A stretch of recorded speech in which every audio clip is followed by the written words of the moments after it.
금요일의 과학터치 본강연 시작하도록 하겠습니다. 오늘 강연해 주실 교수님 먼저 소개해 드릴 텐데요. 고려대학교의 김동희 교수님 모셔보도록 하겠습니다.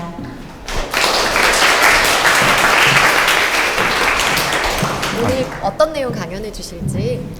네, 여기 보시면은 아마 사회자분 때문에 가려가지고 안 보일 수도 있는데 제목은 이렇게 뽑아봤어요. 공학자가 바라보는 생명현상이라고. 제가 공학도이면서 지금 생명현상을 연구하는 사람이기 때문에 어떤 걸 하고 있는지 여러분들이 아마 지금 청소년분들 되게 많으신 것 같은데 진로나 이런 거 고민하실 때인 것 같아서 저도 옛날 생각도 나고 해서 한번 묶어서 지금 제가 뭐 하고 있는지 좀 설명을 해드리도록 하겠습니다. 네, 그럼 교수님 강연 준비해 주시면 될 것 같고요. 오늘 마침 또 경명여고 친구들이 와 있어서 큰 도움이 될 것 같습니다.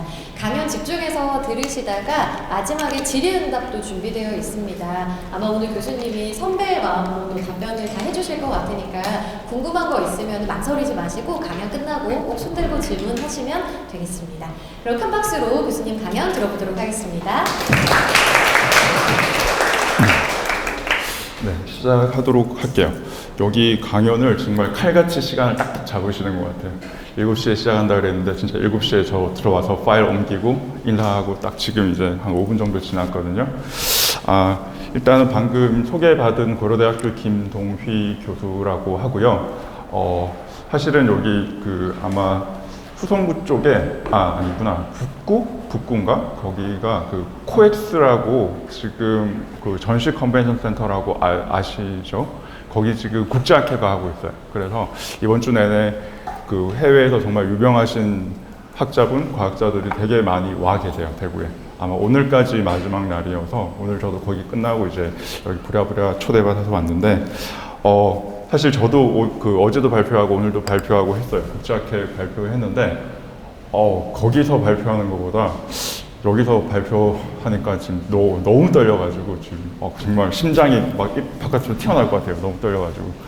예, 그래서 지금 이게 청자들이 제가 맨날 보는 학생들, 대학원생들, 박사과정 아니면은 박사 받으신 분, 교수님 대상으로만 강연을 하다가 지금 보니까 너무 교복 입은 친구들도 있고 그래서 지금 너무 떨리는데 정말 죄송한데 혹시 지금 나 미성년자예요. 손 들어 보실래요? 혹시? 오케이. 수위 조절을 좀 해야겠네요. 네, 고맙습니다. 예, 제가 오늘 말씀드릴 내용은 미성년자뿐만 아니라 지금 거의 맨 앞에 너무 어린 아기도 앉아 계셔가지고 이게 너무 브로드해서 제가 강연을 좀 왔다 갔다 해야 될 것 같아요. 혹시라도 끝에 질문하셔도 되고 아니면 중간에 저한테 그냥 질문 바로 끊어서 하셔도 돼요. 아시겠죠? 네, 오늘 강연을 먼저 시작을 하도록 하겠습니다. 이게 죄송합니다. 강의가 제가 보통 파워포인트를 한글이 안 돼요, 제게. 그래서 하다 보니까 영어로만 써놔가지고. 근데 별 의미는 제가 가능하면은 설명을 다 한국말로 해드릴 거고요. 그러니까 단어만 한국말로 바꾸기가 애매한 단어들이 있어요, 원어 단어. 그런 것들만 다 써놨기 때문에 크게 어렵지는 않으실 것 같습니다. 예, 지금 제가 해야 되는 게 일단 저는 공학자예요. 공학자고 아마 여기 추성구에 대령고등학교라고 혹시 아세요? 거기 제 모교거든요. 그리고 다 한번 풀어볼까? 대령고등학교 나오신 분 없을 거고 중학교는 경복중학교라고 저기 협성재단 그쪽에 있고요. 그 다음에 초등학교는 또 남구에 남도초등학교라고 있어요. 그리고 유치원을 내가 어디 나왔지?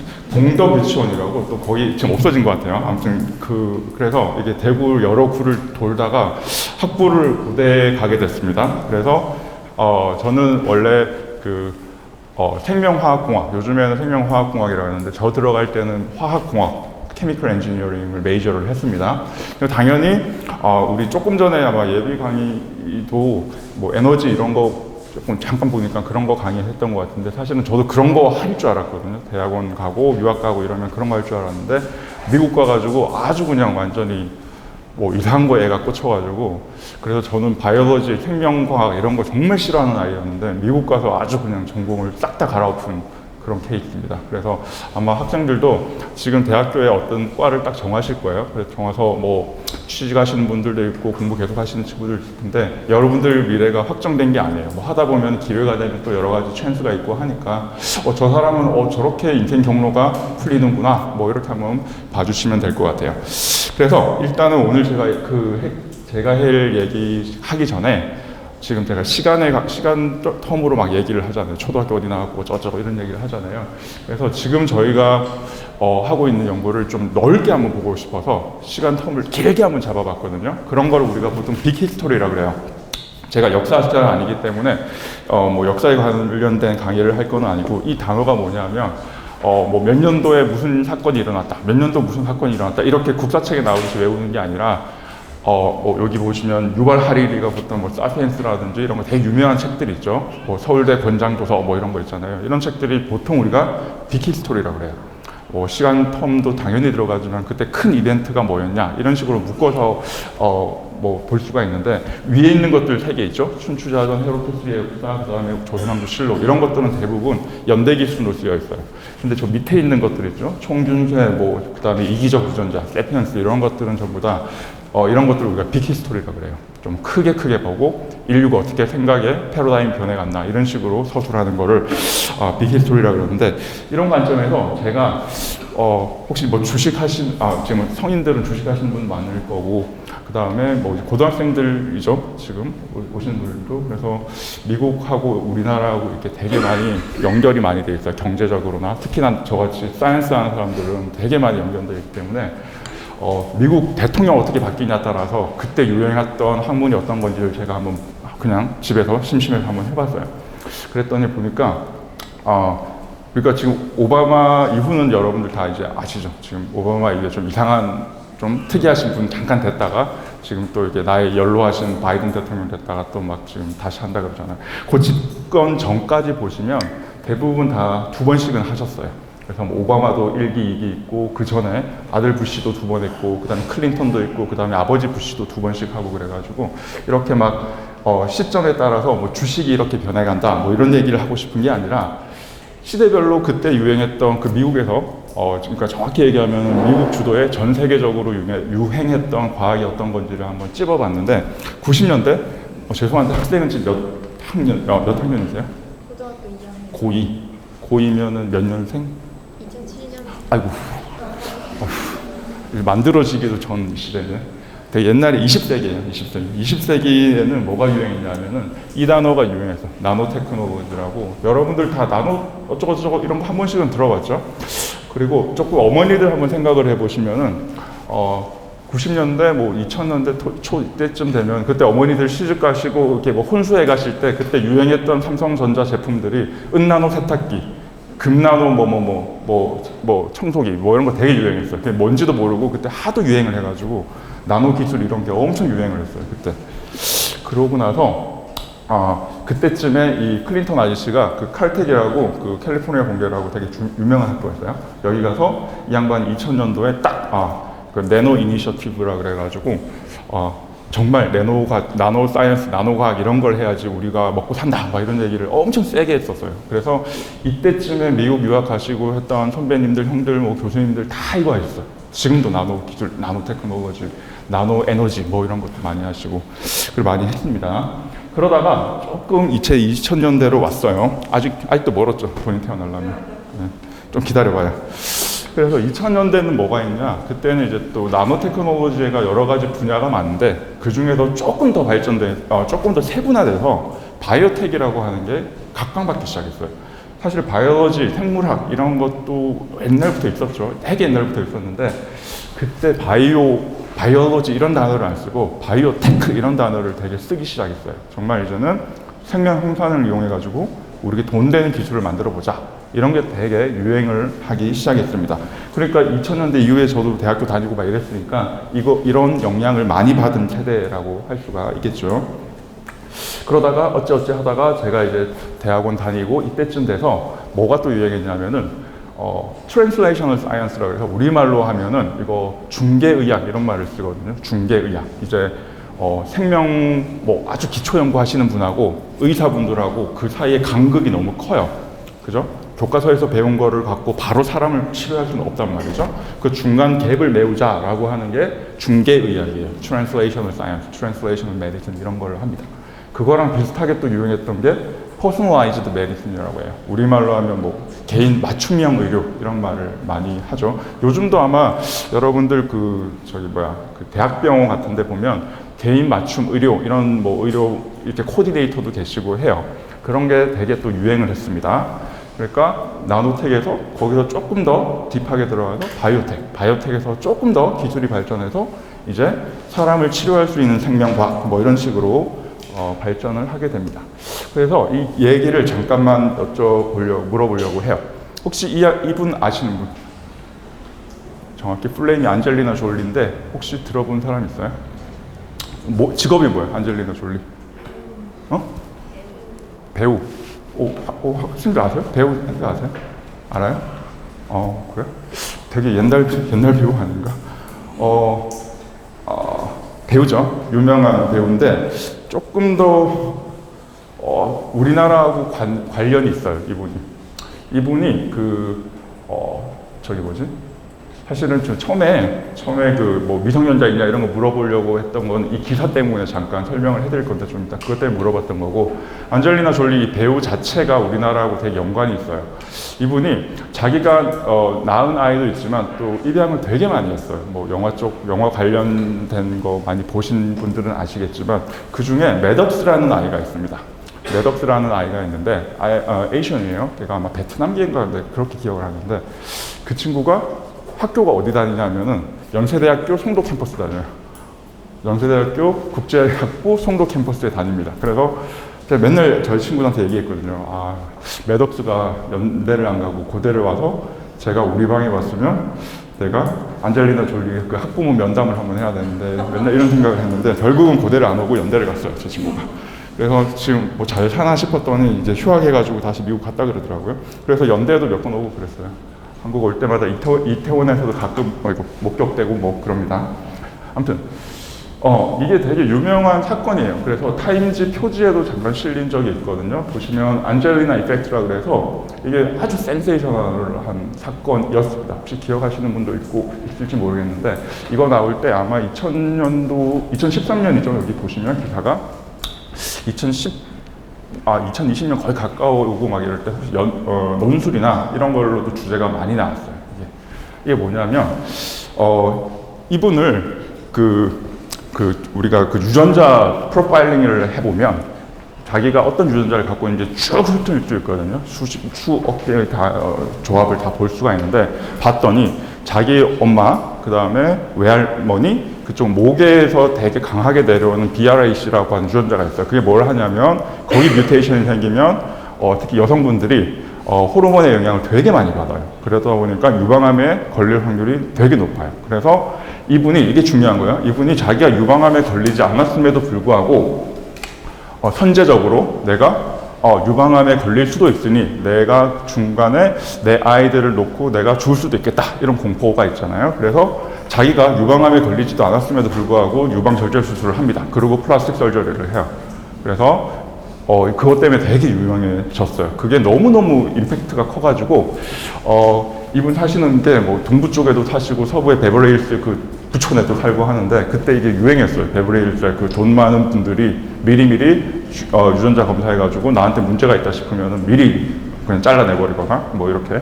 그래서 이게 너무 임팩트가 커가지고 타임지 표지에도 실리고 그랬는데 이분이 했던 의료가 이거예요. Personalized Medicine, 개인 맞춤형 의료.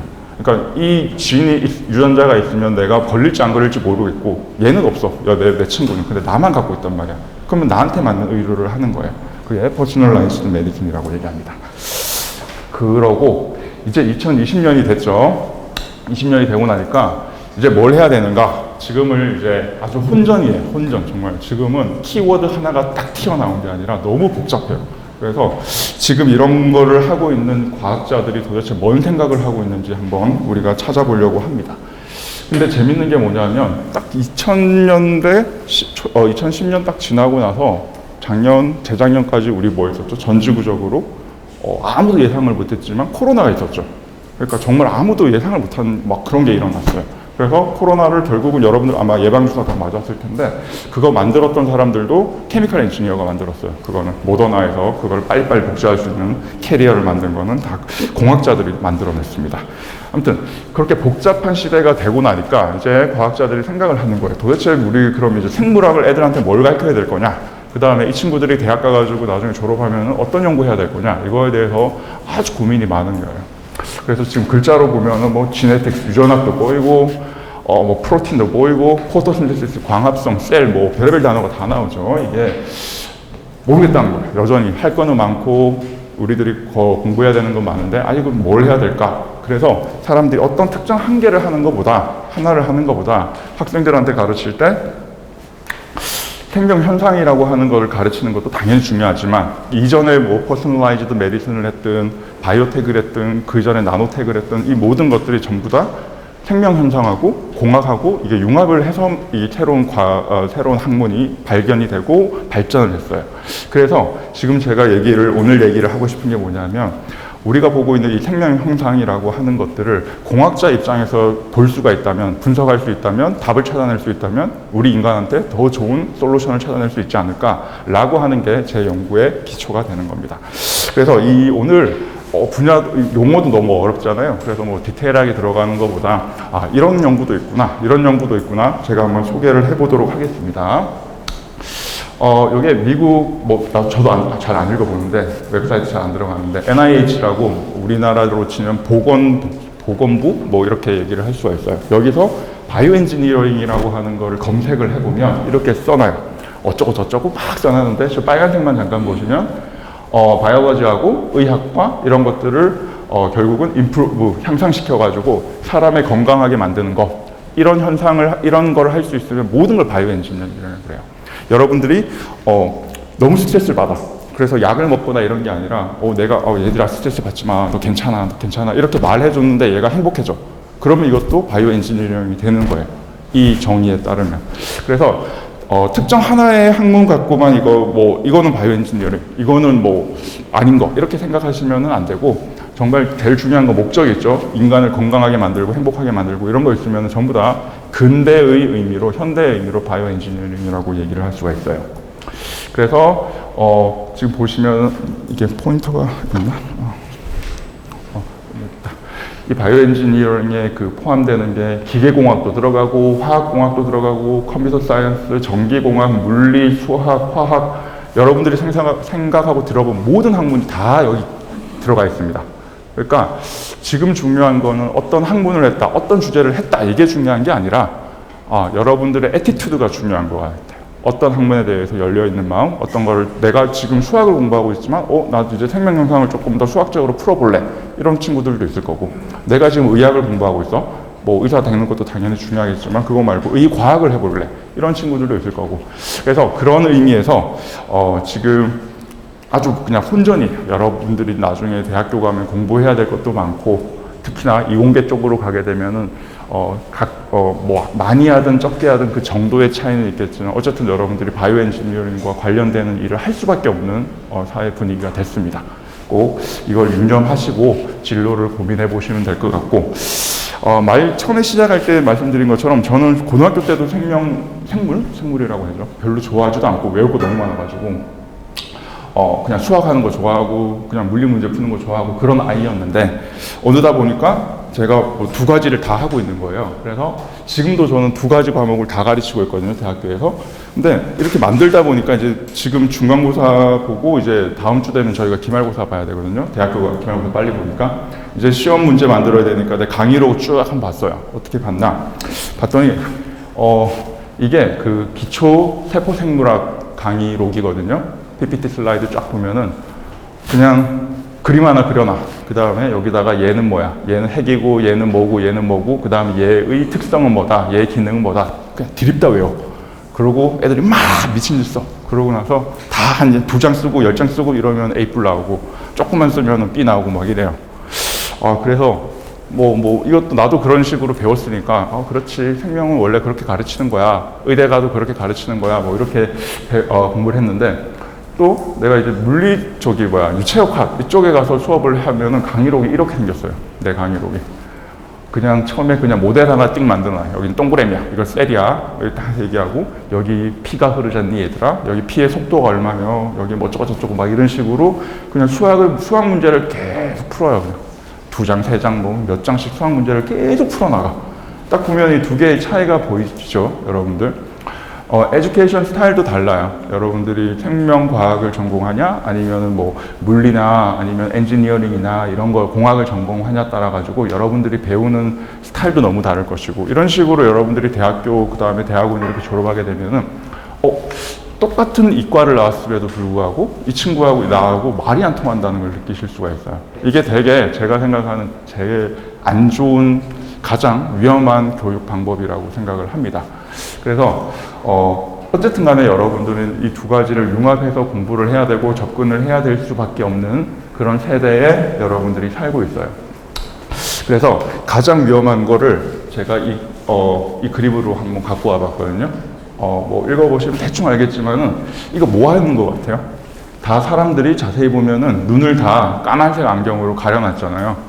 그래서 내가 여기 있는 아이들한테 둘, 넷, 6명이구나. 6명 나오라 그래가지고 여기 눈을 가린 다음에 여기 니들 앞에 코끼리가 있어. 코끼리 한번 만져보고 나한테 설명해봐.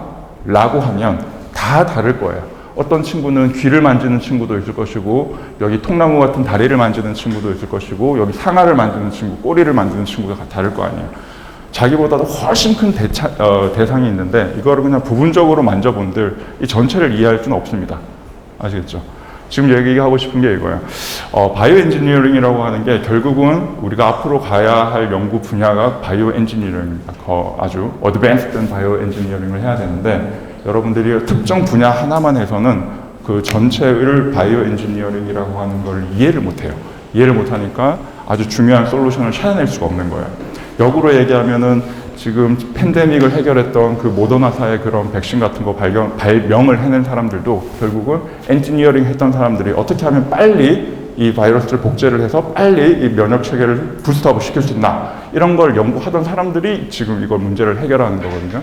그러니까 여러분들이 꼭 하나의 주제에 대해서만 빠져서 뭐 답을 찾겠다라고 하는 건 되게 위험한 생각인 것 같고, 그러면 내가 얘기하는 게 수십 가지를 다 공부할 거냐? 그럴 수도 현실적으로 없어요. 그러니까 제가 얘기하는 거는 계속 융합 연구를 해야 되는 거고, 융합 연구라고 하는 건 결국 태도의 문제라는 거예요.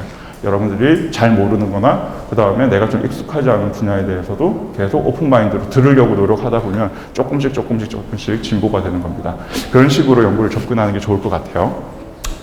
그래서 이 컨버전스 융합이라고 하는 단어가 되게 우리나라를 유행했던 단어인데 대표적으로 저라고 하는 물질을 머티리얼 동이킴이라고 하는 아이를 한번 스펙으로 써보면 이렇게 생겼어요. 벌써 80년생이니까 나이가 많네 나도. 아시안이고 고대 살고 있고 오케스트라도 좋아하고 카레이싱도 좋아하고 미주도 좋아하고 메카노바이올로지라고 제가 하고 있는 것도 좋아하고 에리스가 그거예요. 양자리. 혹시 양자리 있어요? 양자리야? 축하해요. 성격 안 좋지 자기도. 양자리가 되게 독특합니다. 아무튼 마지막에 제가 관심 있는 분야를 그냥 취미 말고 여기 분야 보시면 읽어보기도 좀 애매한데 메카노바이올로지라고 하는 게 있죠. 이게 지금 제가 하고 있는 새로운 연구 분야라고 말씀드릴 수가 있어요. 아마 여러분들 MS 워드에 이렇게 단어를 쳐보면은 오타나거나 하면 이렇게 밑에 빨간 줄 찌르륵 나오잖아요. 이거 메카노바이올로지 쳐보면 영문으로 쳐도 아직도 오타가 나요. 이거 오타다, 글자 잘못 썼다 이런 식으로 나오는데 이게 한 10년 정도 된 것 같아요. 이 단어가 이제 전 세계적으로 쓰이기 시작한 지가 신생 연구 분야고 뭐뭐뭐뭐로 바이올로지로 끝나기 때문에 결국 생명 현상을 연구하는 건 맞아요. 근데 앞에 접두어가 메카노라는 게 붙어 있잖아요. 메카노가 뭐죠? 그러니까 물리적인 거, 뭐 딱딱한 거, 기계적인 거, 뭐 그런 것들 있죠. 그런 관점에서 생명 현상을 한번 공부해 보자라고 하는 분야가 메카노바이올로지라고 하는 분야고, 지금도 우리나라도 그렇고, 뭐 미국도 그렇고, 일본도 그렇고, 유럽도 그렇고 이 분야는 아주 신생 학문이에요. 그래서 여러분들이 혹시 조금 더 관심 있으신 분들은 이쪽 분야로 나중에 공부를 해보셔도 좋을 것 같아요. 재밌을 것 같아요. 잠깐만 또 웃긴 얘기를 해볼게요. 히어로가 정말 많죠. 동네마다 히어로가 많은데 다 사람들이 보면 무슨 맨이잖아요. 여기 모르는 맨 있어요 혹시? 누구지? 그 다음에? 이거 써놨네? 얘는? 스파이더맨. 다 맨이죠. 그래서 무슨 맨은 다 유명한 사람이에요. 아무튼 간에 오늘 제가 뭐 영화 얘기를 할 건 아니고 이런 분들을 우리가 뭐 히어로익하다, 뭐 영웅적이다 이런 얘기를 많이 쓰죠. 그 영화 같은 거 보면은. 근데 진짜 영웅은 어떤 거냐면은 저 사람들은 실제 없잖아요. 그죠? 옆에 저기 길 건너가면 뭐 맥도날드에 간다고 저런 사람들 보이고 그러진 않잖아요. 근데 진짜 영웅은 어떤 거냐면은 그러니까 말이 좀 웃긴데 직업이 영웅인 사람들이 있어요. 영웅인 사람들이 있습니다. 그런 사람들의 특징이 뭐냐면은 그 우리말로 하면 사필귀정 뭐 이렇게 얘기할 수도 있고 사사로운 거를 좀 끊어내고 정한 거를 찾아가는 사람들, 그러니까 뭐 더 높은 가치를 찾아가는 사람들을 영웅이라고 보통 우리가 얘기를 합니다. 예를 들면 내가 위험을 무릅쓰고도 다른 사람들을 살리는 사람들, 그런 사람들을 보통 영웅적이다라고 얘기하죠.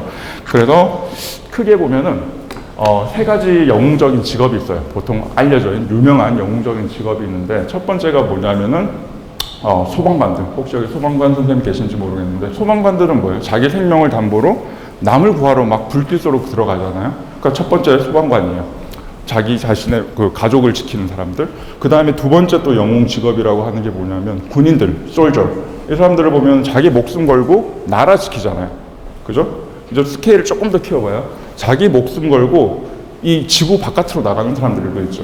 우주비행사. 이런 사람들도 크게 보면 영웅이라고 얘기할 수가 있습니다. 그래서 우주비행사들은 미국에서는 보통 내셔널 히어로 이래서 뭐 퍼레이드도 하고 되게 많이 엄청나게 복지도 많이 챙기고 막 그렇습니다. 아무튼 지금 얘기하고 싶은 건 뭐냐면 이분이 스캇 켈리라고 되게 유명한 사람이에요. 왜 유명한지 잠깐 얘기해 드릴게요. 무비가 돌아가나?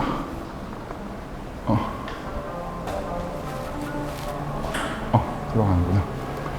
뭐가 좀 붕붕 뜨면서 천천히 움직이죠. 여기 어딘지 아시겠어요? 지구는 아니고 스페이스 셔틀 아닙니다. 스페이스 셔틀 아니고 이 사람이 타임즈 2015년 표지에 나왔던 이유가 뭐냐면 혼자서 거의 1년 360일인가 혼자 스페이스 셔틀 혼자서 저기 탁구 같은 거 치고 혼자서 유튜브 찍고 이렇게 계셨어요. 왜 그랬냐면은 이 사람의 원래 왜 유명했냐면 이분은 쌍둥이에요. 진짜 일란성 쌍둥이인데 자기 브라더는 지구에 있고 자기는 이렇게 우주 비행사가 돼가지고 그 스페이스 셔틀 안에서 근 1년 가까이 지구 밖에서 아주 위험하게 어쨌든 살아남았어요. 그래서 혼자 이렇게 오랫동안 살아남았다 그래서 귀환하고 나서 이 사람이 정말로 막 미국의 영웅처럼 막 이렇게 떠받들려지고 지금은 엄청나게 유명한 시니어 과학자가 돼 있어요. 그래서 나사에서 여전히 뭐 여러 가지 활동들도 많이 하고 계시는데 여기서 잠깐 기사를 보시면은 나사 우주 비행사 스캇 켈리가 지구로 안전하게 돌아왔어요. 1년 정도 미션을 끝나고 이런 걸 돌아왔는데 혹시 이런 거 유튜브나 아니면 뭐 만화책이나 그 영화 같은 거 보신 분들 잠깐 있을지 모르겠는데 이렇게 우주에 있다가 지구에 귀환하게 되면은 이 사람들 자기 스스로 막 몸이 안 움직여져요. 그죠? 되게 힘 빠져가지고 이렇게 비행정에서도 캡슐에서 꺼낼 때도 사람들이 막 강제로 끄집어내고 막 이렇게 하잖아요. 그 왜 그럴지 한번 생각을 해봤어요? 뭐 당연히 생각해보면은 예측할 수 있는 건 뭐죠? 우주에 가면은 지구보다 중력이 되게 약하니까 보통 6분의 1이라고 얘기하니까 그 정도의 환경에 얘가 노출돼 있다 보니 몸이 노출돼 있다 보니 갑자기 지구에 중력 강한 데 오면은 몸이 못 버티겠죠 실제로. 그러니까 이게 축 처지는 거예요. 그래서 이렇게 막 누에꼬치 모양으로 이렇게 막 끄집어내가지고 사람들이 보온도 해주고 애기처럼 이렇게 케어도 해줍니다. 당분간. 언제까지? 지구 환경에 몸이 적응할 때까지, 다시 적응할 때까지 그런 케어를 받아야 돼요. 안 그러면 되게 위험합니다. 그러면 이런 거를 우리가 한번 상상을 해보자는 거죠. 이분의 몸이 왜 이렇게 됐는지를 한번 상상을 해보자는 겁니다. 그래서 지금 제가 제목으로 뽑은 거는 뭐 생명현상에서의 물리가 왜 중요한지를 잠깐 얘기를 하려고 하는데 이분이 이제 귀환하고 나서 별의별 기사가 다 났어요. 한번 봅시다. 7가지 방법들. 이 양반이 readjust to earth 건 340일이면 건 1년 가까이 혼자 외국이래. 그 지구 밖에 있었잖아요. 저중력 상태에서 몸이 완전 적응돼 있었는데 이 사람 몸을 다시 리어저스트 해야 돼요. 우리 지구 환경으로 바꾸려면. 그러면은 우리가 뭐 해야 되나? 나사에서 7가지 여러 가지 방법을 맨날 운동을 시켜라. 뭐 근육 활성시킬 수 있는 거를 근육 보강제를 먹여라 뭐 이런 걸 얘기를 했습니다. 이런 기사들을 보고 나면 우리가 알 수 있는 게 뭐냐면 우리 몸은 이게 핵심인데 우리 몸은 그 주변 환경의 물리적인 주변 환경에 대해서 아주 센시티브해요. 여러분들은 너무나 일반적으로 이 공기가 있고 이 일기압이 있는 환경에서 오랫동안 태어날 때부터 있었기 때문에 잘 모를지 모르겠지만 우리 몸은 이 물리적 환경에 완전히 적응을 잘 하고 살고 있습니다. 그래서 이 환경에 대한 반응이 깨져버리면 그게 전부 다 병으로 나타나요. 이게 현대에서 바이오 엔지니어들 또는 메카노바이올로지 저 같은 사람들이 질환이 뭐다, 디지즈라고 하는 거를 정의하는 방법이 이렇게 정의를 합니다. 우리 몸은 정상적으로 주변 환경하고 잘 균형을 맞추고 있는데 어떤 이유 때문인지 그 균형이 깨져버리면 그거는 우리가 병이다 라고 얘기를 해요. 잠깐 한의사 선생님 같이 얘기를 하시죠. 한의사는 아닌데 내가. 아무튼 그래서 몇 가지 예를 한번 들어볼게요. 지금 우리가 한 20명, 한 30명 정도 여기 있는 것 같아요. 선생님 들어오시는 선생님까지 합치면은 근 30, 40명 가까이 들어오는 것 같은데 우리가 결국 확률적으로 죽는 거는 암 때문에 죽을 거예요.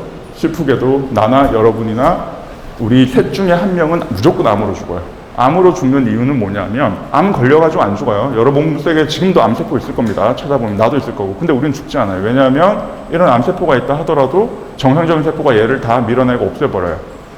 근데 암 때문에 어떤 사람이 돌아가셨다라고 하면 대부분 이거예요. 메타스테시스. 암이 전이했기 때문에 그래요. 어떤 심장에서 생겼든 뼈에 생겼든 어디에 생겼든 간에 얘가 우리가 모를 때 딴 데로 이렇게 퍼져나가게 되면 우리가 암이 전이 됐다. 그래서 얼마 있다가 돌아가셨다. 이렇게 얘기를 합니다. 근데 이 암 전이 과정을 정말 현미경으로 아주 민감하게 쳐다보면 되게 재밌는 게 뭐예요. 이 암덩어리에서 암세포 하나가 이렇게 삐져나와. 진짜 우리말이 정확합니다. 삐져나옵니다. 삐져나온 다음에 이 혈관을 타고 가요. 그 다음에 혈관 바깥으로 또 삐져나가요. 삐져나간 다음에 거기다가 또 암세포를 퍼뜨려요. 이게 우리가 메타스테시스, 전이가 되는 과정이라고 얘기하는데 이렇게 삐져나간다라고 하는 표현 자체가 뭐예요? 이렇게 여러 명이 꽉꽉 차 있는데 한 명이 막 해집고 나가는 거거든요. 그러니까 그 주변의 물리적 환경에도 얘도 스트레스를 막 받으면서 나 말리지 마! 이러면서 암세포가 튀어나가는 거란 말이에요. 그렇게 암이 전이 되는 거고 요거 두 번째 한번 볼까요?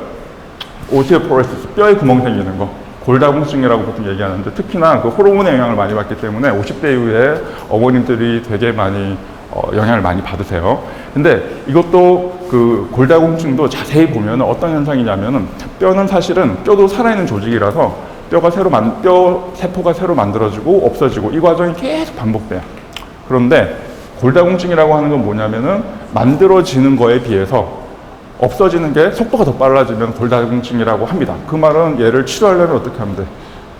없어지는 뼈를 느리게 하거나 아니면 만들어지는 뼈를 빨리 하면 될 거 아니에요. 그치? 근데 그죠? 근데 그 만들어지는 뼈를 빨리 한다는 걸 자칫 잘못하면 암으로 가버릴 수가 있기 때문에 그건 되게 위험한 방법이고 그래서 그 뼈를 없애는 아이들을 우리가 좀 억제시켜주면 되는데 그거를 할 수 있는 가장 좋은 방법이 뭐냐면은 이 파골세포들한테 뼈를 없애는 세포한테 우리가 물리적 스트레스 줘요. 그러니까 여러분들 운동하라는 말이 그 말입니다. 계속 운동하다 보면 뼈 자체가 스트레스를 받기 때문에 그 적당한 스트레스 때문에 이 뼈가 새로 만들어지고 없어지고 이 사이클을 저희가 정상적으로 조절할 수가 있어요. 그래서 아주 몸이 안 좋으신 분 아니면은 골다공증이 있다라고 초기다라고 하시면은 예 질문 있으신 건가? 아니 선생님 예, 그래서 운동하시면 그 물리적 스트레스를 계속 가하다 보면은 그게 좀 완화가 되기도 합니다. 그 다음에 이건 뭐냐면, 에테로스클로시스라 그래가지고, 혈관에 뭐가 자꾸 끼는 사람들 있죠. 이게 뭐 보통 남자분들 술 많이 드시고, 그 다음에 고지방 음식, 삼겹살, 담배, 스트레스 이런 거 많이 하시다 보면은 혈관에 뭐가 자꾸 껴요.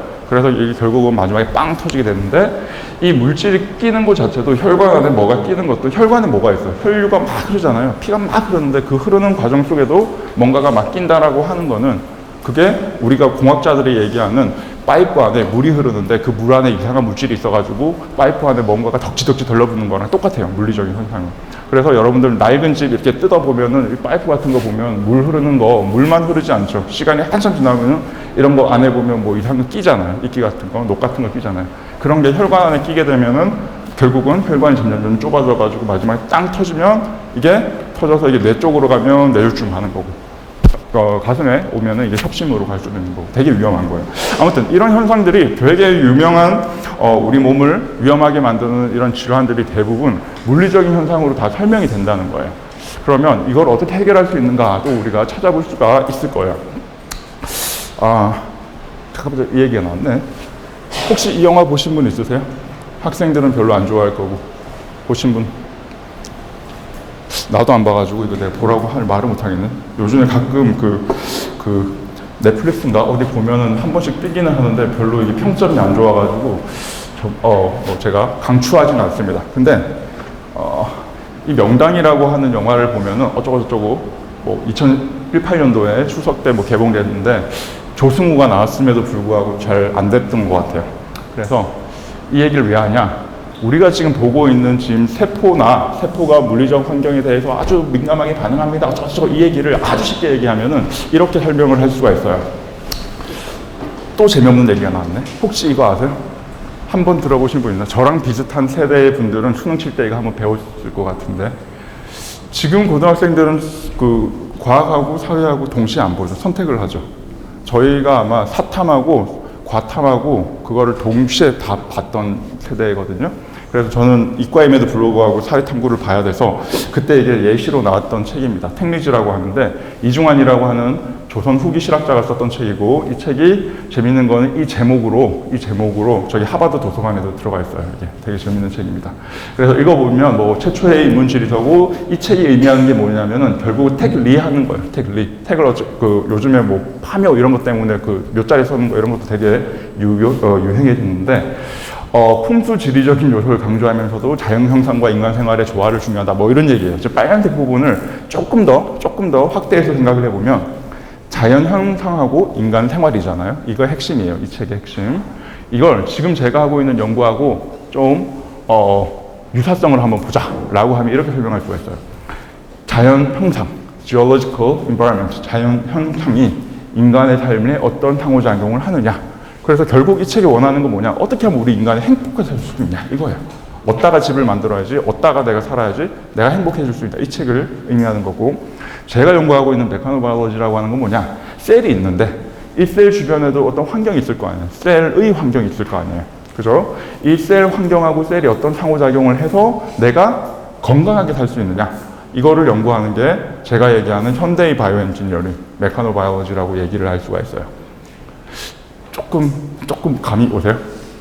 그러니까 옛날에는 요거 하나만 봤단 말이야. 셀이 커졌다, 작아졌다, 얘가 뭐 암세포다 아니다, 이런 것만 봤다라고 하면, 지금 저희가 좀 통시적으로 좀 넓은 의미로 보는 거는 이 셀 주변에 뭐가 있길래 이 두 개를 동시에 봐야지 이 셀의 진짜 거동을 우리가 이해할 수 있다는 겁니다. 암 걸렸으면 얘만 보는 게 아니라 암 미세 환경까지 같이 봐야지 이 암이 퍼질 거냐 안 퍼질 거냐, 이거 빨리 수술하면 끝날 거냐, 약 줘줄 거냐, 이런 것까지 우리가 판단할 수 있다라고 하는 게 지금 저희가 하고 있는 이 메카노바이올로지의 접근 방법이다라고 이해를 해주시면 될 것 같아요. 여기까지가 인트로인데, 어이구, 시간이 많이 갔네. 그래서 이제부터는 조금 더 예시 중심으로 빨리빨리 한번 얘기를 해볼게요. 죄송한데 저희가 몇 분까지 했죠, 이게? 지금 45분인데 15분 더 남았을까요? 50분까지? 오케이. 그래서 지금 예시를 조금 빨리 할게요. 우리 몸은 이렇게 구성되어 있어요. 뭐 분자가 만들어져서 이제 하나의 세포를 만들고, 하나의 세포가 모여서 여러 가지 세포, 이게 티슈, 이게 모여 있는 게 기관, 이게 모여가지고 기관계들이 모여서 하나의 개체를 만들어요. 이게 우리의 몸의 일반적인 해부학이에요. 여러분들이 의대 가면 배우는 거. 근데 지금 저희가 보려고 하는 건 뭐냐면, 그 중에서도 세포 하나만 뜯어서 얘네들이 어떻게 생겨먹고 얘가 뭐 하는지를 우리가 보려고 합니다. 오케이? 세포 보면 정말 복잡한 게 많이 들어가 있죠. 거기서 세포 중에서 제일 중요한 게 세포핵이라고 하는 놈이에요. 세포핵을 딱 보면 여러분들 뭐 아마 그 양파 같은 거 이렇게 염색해서 보시면 좀 중간에 크게 보이는 거 있죠. 그게 핵인데, 이 핵이 왜 중요하냐? 이 안에 DNA가 있고, 이 DNA들이 지인을 만들기 때문에 얘가 하는 거동이 결국은 이 셀 전체의 컨트롤 타워 하는 역할을 하는 겁니다. 그래서 이 핵 안에 어떤 반응을 우리가 보면은 얘의 거동을 볼 수가 있는데, 지금 제가 보려고 하는 건 뭐냐? 세포라고 하는 놈은 아주 센시티브한 장치예요. 기계 장치라고 생각하시면 돼요. 아주 센시티브해요. 주변 환경에 되게 민감하게 반응하는 거.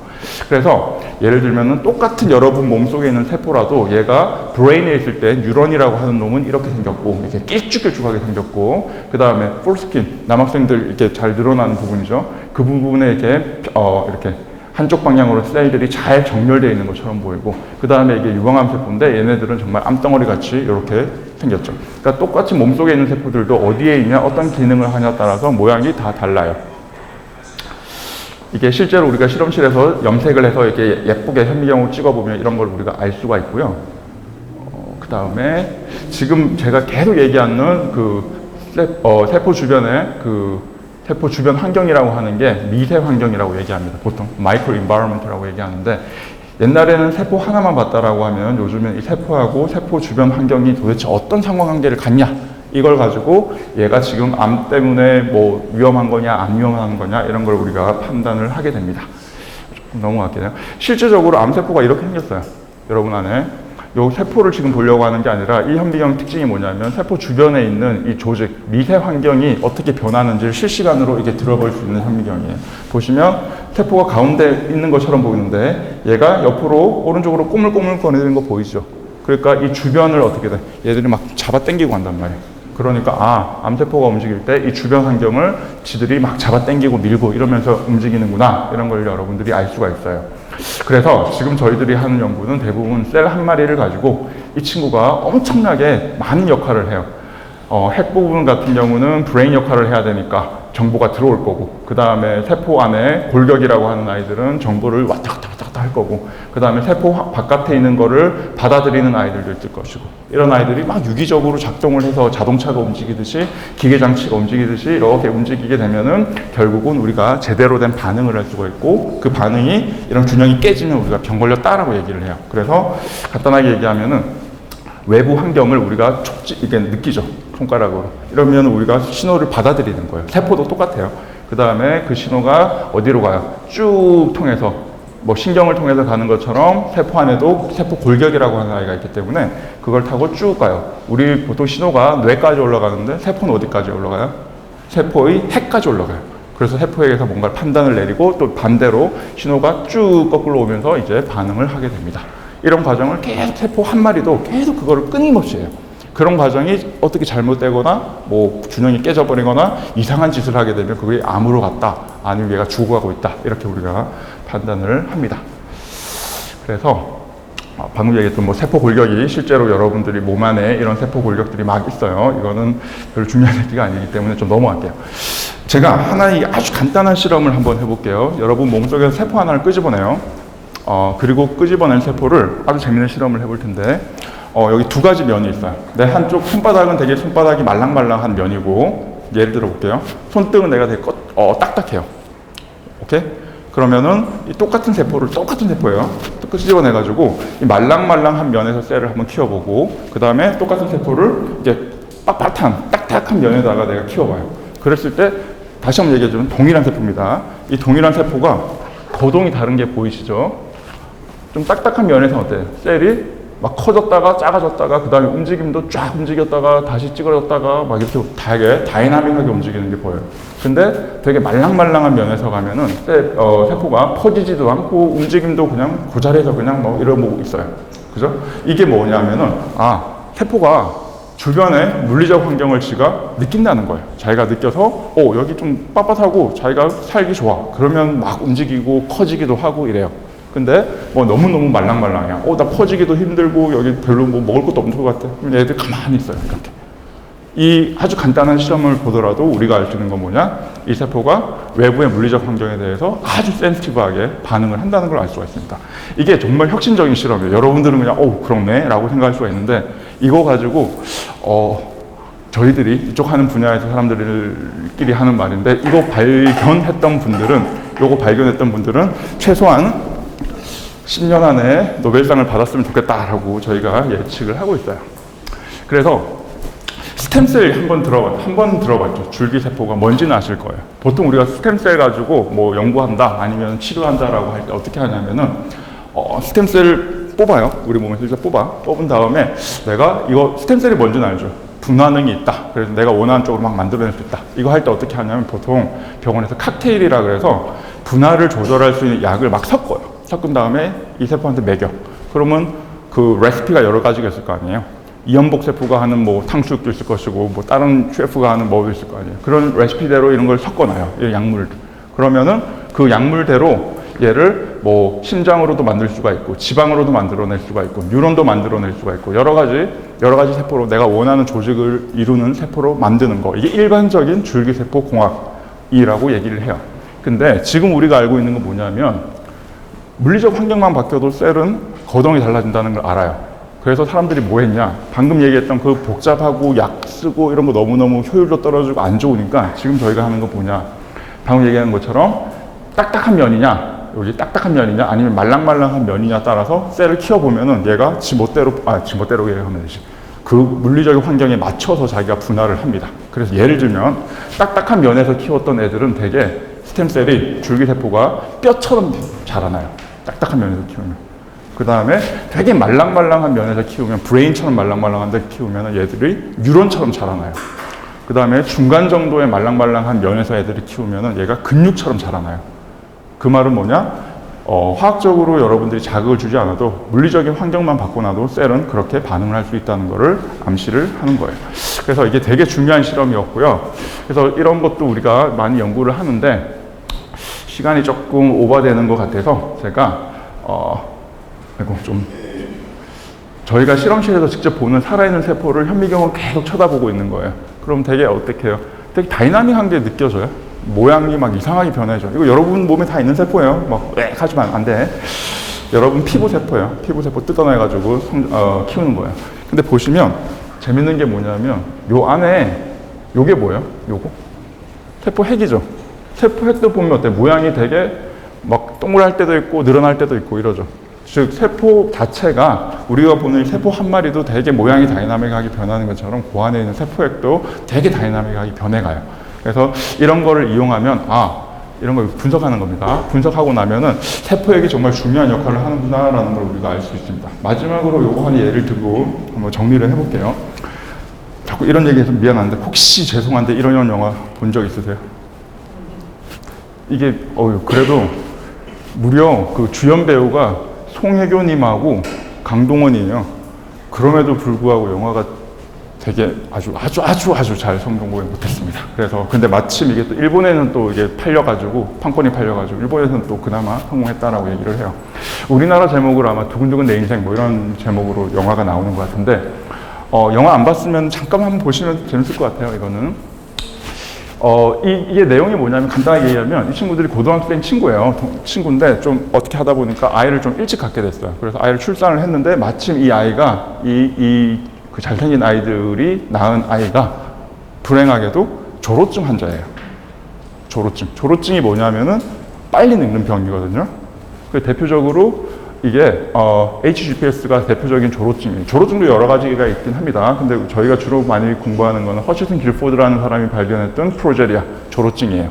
그래서 HGPS라고 하는데 프로제리아 신드롬이라고 하는데 이 병에 걸리면 보통 10대 초반에 돌아가시게 돼요. 그래서 처음에 제가 한국에 왔을 때 이 연구할 때도 환자분이 그때 생존하셨던 분이 두 분 정도 있어가지고 연락을 했는데 한 분은 좀 일찍 돌아가시게 돼가지고 좀 안타까운 케이스였는데 지금 갑자기 조로증이 왜 하냐면 이분들의 세포를 뜯어내가지고 관찰을 해보면 세포는 비슷하게 생겼어. 우리랑 세포는 비슷하게 생겼는데 세포 핵이 여러분들의 세포 핵은 이렇게 생겼어요. 동글동글하게 예쁘게 생겼어요. 근데 이분들의 세포 핵을 보면 이렇게 생겼어요. 마치 힘을 줘가지고 누가 팍 찌그러뜨린 것처럼 보여요. 그래서 이분들은 왜 그럴까? 이분들은 근데 또 재밌는 게 이분들이 지능이 떨어지지도 않아요. 그 다음에 면역 반응에 문제가 있지도 않습니다. 그래서 이분들도 코로나 우리랑 똑같이 걸릴 확률이 있고 그래요. 그렇다고 되게 지능이 떨어져가지고 우리랑 말이 안 통하다 이것도 아니에요. 똑같이 학교 다닐 수가 있어요. 근데 이분들이 돌아가시는 사망 원인이 뭐냐면 마침 아빠랑 백야드에서 같이 야구 게임하고 막 글로브로 공 잡고 놀다가 자빠져. 그러다가 그냥 돌아가셔요. 그리고 이분들이 돌아가시는 대표적인 이유가 심장이 부정맥이 생겨가지고 갑자기 쓰러지시거나 아니면 근육이 성장이 제대로 안 되거나 그 다음에 호흡이 문제가 생기거나 이렇게 해서 돌아가시게 되는데 지금 제가 얘기했던 증상들 있죠. 심장에 문제가 있다던가 아니면 뼈도 잘 부러져요. 뭐 뼈에 문제가 있다거나 근육에 문제가 있다거나 이런 거 전부 다 어떤 기관이에요? 잘 생각해 보면은 우리 몸에서 계속 스트레스 받는 부분이에요. 심장도 스트레스 받고 있고 피부도 스트레스 받고 있고 뼈도 스트레스 받잖아요. 그런 부분들의 이상이 생겨서 빨리 돌아가세요. 그런 부분에서 빨리 늙어가요. 그래서 이런 분들의 유전자적으로 우리가 검색을 해보면 마침 왜 또 세포액은 또 이렇게 찌그러져 있냐, 물리적으로 스트레스 받는 것처럼 왜 이렇게 찌그러져 있냐를 보면은 세포액 껍데기에 보면 라민이라고 하는 단백질이 이렇게 세포를 감싸고 있는데 그 단백질에 유전 질환이 생기면, 유전 돌연변이가 생기면 이 HGPS가 걸린다라고 하는 거를 우리가 알고 있습니다. 그러면은 정상적인 스트레스 반응이 우리가 오면은 우리 같은 사람들은 스트레스 받으면 핵이 스트레스를 견디거나 아니면 스트레스를 해소해야 되는데 이분들은 그렇게 못해요. 태어날 때부터 세포액이 계속 스트레스를 받아요. 그게 누적되다 보니까 세포액이 결국 이렇게 찌그러져가지고 빨리 노화에 도달하게 되는 겁니다. 이게 저희가 물리적으로 어떻게 질환을 일으키는가를 설명할 수 있는 가장 대표적인 예가 됩니다. 그래서 이런 연구도 우리가 하게 돼요. 그러면 우리가 어떻게 하면 이 스트레스, 세포에게 걸리는 스트레스를 완화시킬 수 있는가, 물리적으로 어떻게 하면 될까, 이런 것들도 저희가 연구를 하고 있고요. 그래서 조금 빨리 넘어갈게요. 이런 질환들을 퉁쳐가지고 전부 다 컬렉티브하게 라미노패티, 핵의 핵막에 있는 라멘 단백질에 문제가 생겨서 생기는 질환이라고 우리가 얘기를 합니다. 방금 얘기했던 암세포가 전이하는 것도 사실은 방금 안젤리나 졸리 잠깐 얘기 나왔던 이 유방암 전이하는 것도 사실은 이런 메스에서, 덩어리에서 암세포가 이렇게 삐져나오는 거, 그 현상 때문에 생긴다라고 얘기를 했죠. 그래서 그런 거를 우리가 모사하기 위해서 세포핵에다가 형광물질을 달아가지고 아주 좁은 빨대같이 생겼는데 그 빨대 내부를 이렇게 삐죽삐죽하게도 만들어보고, 빨대를 안쪽 벽을 이렇게 부드럽게도 만들어보고, 이렇게 또 더 삐죽삐죽하게도 만들어봤을 때 세포핵이 지나가면서 받는 스트레스 이런 거를 우리가 실제로 모니터링을 할 수가 있어요. 이런 거 보면은 세포액이 이렇게 좁은 영역을 이렇게 빠져나갈 때, 암세포가 이렇게 삐져나갈 때 암세포 자체도 스트레스를 많이 받고 가는구나. 그 스트레스가 암을 더 악화시킬 수 있다는 걸 저희들이 알아냈습니다. 이런 게 또 예시가 되겠고요. 그 다음에 요거 잠깐만 얘기하고 우리가 시간이 돼가지고 조금 일찍 마치도록 할게요. 여러분들이 혹시 요즘 많이 쓰던 말 있죠. 트라우마 있어. 트라우마 걸릴 것 같아. 잔소리 때문에 트라우마 생길 것 같아. 이런 말 있잖아요. 그 트라우마라고 얘기하는 건 사실은 여러분들이 얘기하는 그런 트라우마가 아니에요. 트라우마라고 하는 건 여러분들이 인지도 못하는 겁니다. 그러니까 예를 들어서 쥐. 아무 반응 없죠. 근데 어떤 사람이 저한테 야 쥐야 그러면 저는 진짜 얼어요. 운전하다가 핸들 놓고 막 얼 정도로 저한테는 그게 트라우마거든요. 그러니까 사람마다 트라우마라고 하는 건 다 다르고, 그 트라우마라고 얘기하는 거는 단순히 여러분들이 되게 스트레스를 준다, 엄마가 잔소리가 나와서 스트레스 이런 게 아니에요. 그게 아니라 트라우마라고 얘기하는 거는 트라우마의 정의가 뭐냐면 여러분들이 생각지도 못할 엄청난 스트레스예요. 엄청난 라이프 스트레이닝이라고 하는데 자연재해가 왔다던가 아니면 어릴 때 엄청나게 심한 성적인 모욕을 당했다던가 폭행을 당했다던가 아니면은 이 군인 같은 경우가 대표적인 예인데 내가 전장에서 막 싸움을 하다가 옆에 폭탄이 터져요. 폭탄이 빵 터져가지고 내가 귀가 멀어.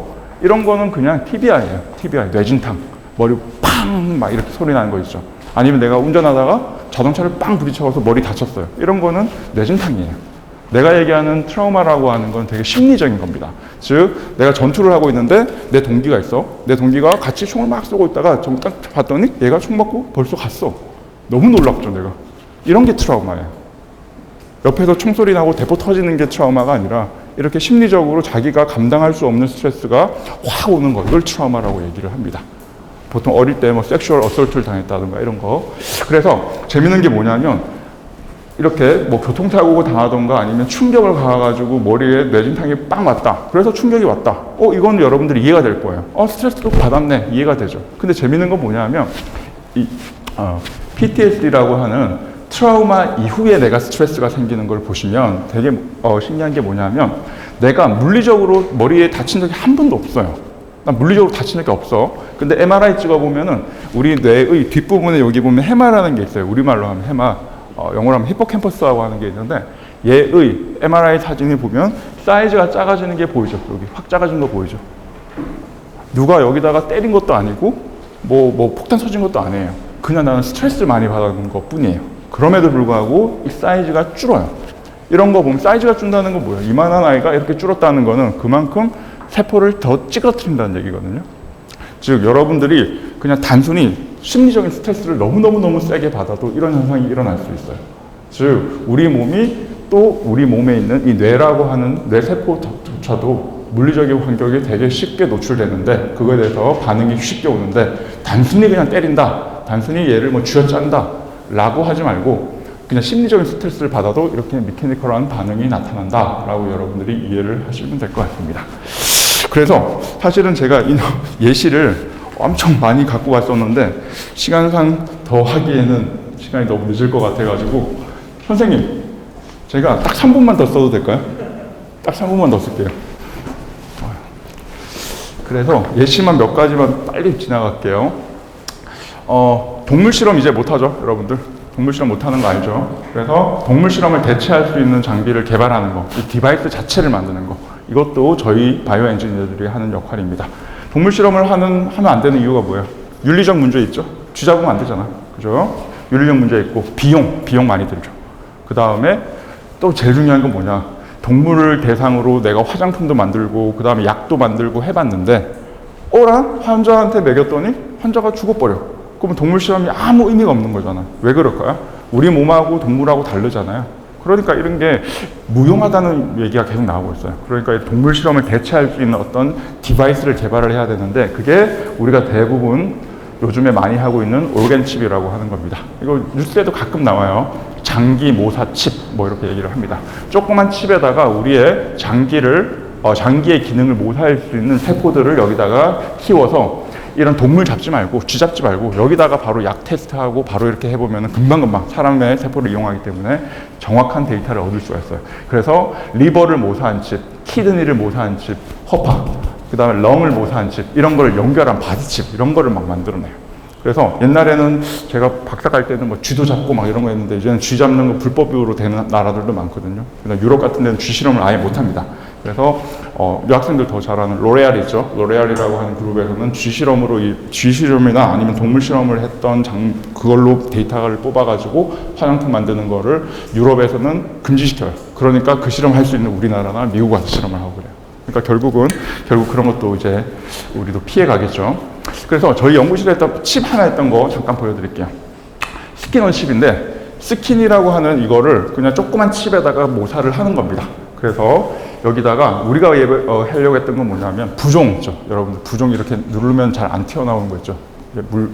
꽉 차 있는 거. 이런 거를 모사할 수 있는 칩을 피부 조직을 조그만 칩 안에다가 이렇게 모사를 하는 거예요. 여기 표피 세포도 집어넣고 여기 혈관 세포도 집어넣고 이 안에 있는 세포 외 단백질 같은 것도 이렇게 채워놓고 이렇게 층층층으로 만들어내면 이게 인간의 피부를 모사한 바이오칩이 되는구나. 그래서 여기서 부종을 일부러 유발을 하는 약을 넣어봐요. 그럼 진짜 부종 유발돼요. 그 다음에 어느 제약사에서 이 약이 부종에는 정말 최고예요. 한번 테스트 해보세요. 그거를 쥐한테 먹으면 안 되잖아요. 그러니까 저희가 만든 이 칩에다가 부종을 치료하는 약을 먹였을 때, 처리를 했을 때 이 세포들이 정상으로 반응을 하면 그 약이 성공하는 거고, 그게 작동을 안 하면 죄송한데 그 약 잘못 만드신 것 같아요. 다시 만드세요 라고 얘기를 해야 되는 거죠. 이런 식으로 저희들이 활용을 할 수가 있고, 그 다음에 또 만들다 보니까 별의별 거 다 만들죠. 브레인칩도 만들 수가 있어요. 브레인의 역할이 뭐예요? 연산이죠, 연산. 인풋이 들어오면 이걸 연산을 하는 거. 그래서 논리회로를 만듭니다. 이거는 1001 뭐 이렇게 읽어드릴 수 있는 거를 이렇게 저희 형이 전기공학과 나왔거든요. 저희 형은 이런 걸 해요. 진짜로. 삼성반도체 가가지고 이런 걸 라인 까는데 저는 실험실에서 사람의 브레인 세포 갖고 와가지고 이런 모양으로 세포를 깔아요. 그 다음에 자극을 줘가지고 얘가 진짜로 그 브레인 세포 같은 게 자극을 받으면 파이어링이라고 하는데 그 자극이 쫙 퍼져요. 그걸 전기 자극이 퍼지는 걸 모니터링을 할 수가 있어요. 그런 걸 보면서 이게 진짜로 잘만 하면은 쥐 같은 거 실험 안 하고 인간의 뇌를 그대로 모사할 수 있는 조그만 칩을 만들어낼 수가 있겠구나. 이러면 얼마나 편해요. 정말 조그만 칩 수십 개 깔아놓고 실험하면은 비용도 싸지, 그 다음에 실제로 동물을 실험 안 해도 되니까 그런 장점도 있고 비용 측면에 이런 것도 있고 그래서 이런 브레인십이나 이런 것도 저희들이 많이 연구를 하고 있습니다. 그래서 그리고 여기서 좀 저희가 마무리해야 될 것 같은데 이렇게 저희가 했던 여러 가지 연구들을 그냥 질환을 뭐 앞서 얘기했던 뭐 프로제리아나 뭐 조로증이나 아니면 암이나 이런 기전 연구도 옛날에 사람들이 하지 않았던 것처럼 그 수학이나 아니면 물리적인 현상을 이용해서 해석하는 연구도 많이 하고요.